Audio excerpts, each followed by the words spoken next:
What is the value of x? If I want to cancel out my y's, I'm looking for a common factor and I see 12. So I'm going to triple this one and double this one. After I do that, these are my new equations, and notice if I add straight up and down, the y column goes away, which is the goal. So this gives me 30x is equal to 45. If I divide both sides by 30, I get this fraction. And 15 goes into 45 3 times and 30 twice, so I'm looking for 3 halves, which they give me the decimal equivalent, 1.5. Which of the following could be the x-coordinate of the answer above? So I can substitute this in for y, and that's my first step. I can combine like terms, and I'm going to use the box method twice to multiply these binomials. So here I have x squared, 2x, 2x, 4. Here I have 4x squared, negative 2x, and 1. So if I carry all of that down, I have my x squared and my 4x squared. I'll just combine like terms now. And all the x values, it turns out, cancel each other out because positive 2x and negative 2x do so.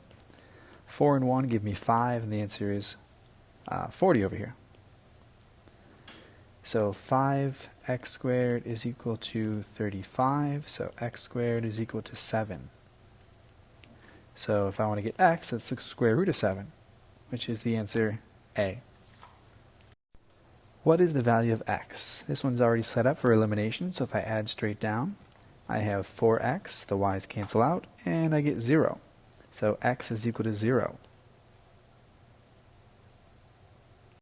If xy is a solution, what could be the value of x? So they're both y equal statements, so I can set them equal to each other, like this. I'll use the box method to get x squared, 3x, negative 7x, and negative 21. So x minus 7 is equal to x squared minus 4x minus 21. I'll move everything to the right. So I have x squared minus 5x, and I add 7, so it's minus 14. What are two numbers that give me negative 14? That's going to be 7 and 2. And the 7 has to be negative because when I add them, I get negative 5. So it looks like this. Possible answers are a 7 or a negative 2. D. If xy is a solution, what is the value of y? Well, since 2x is 5, I can just, to avoid the fraction, I can just double this top equation. And then I can directly plug in 5 plus 2y is equal to 10. Or 2y is equal to 5. And it looks like there's no avoiding decimals as y is 2.5. If xy is a solution, what is the value of x? So I want to cancel out my y's. I see a negative 5 and a negative 2. I'm thinking 10 is the least common factor, or lowest common factor. So I'm going to double this. I'm going to multiply this by 5. My new equations, 8x minus 10y is equal to 48, and 5x minus 10y is equal to 15.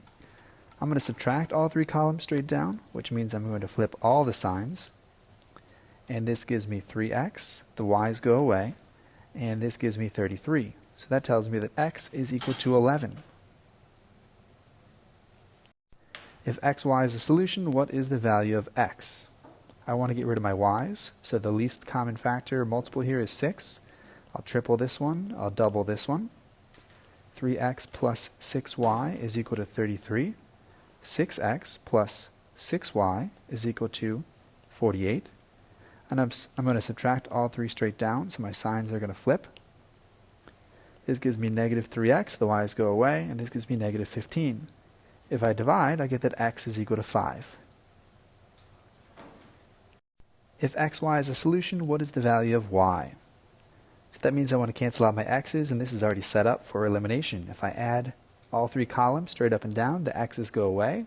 I have 4y, and here I have 6. So if I divide both sides by 4, I have y is equal to 6/4, which is the same thing as 3 halves.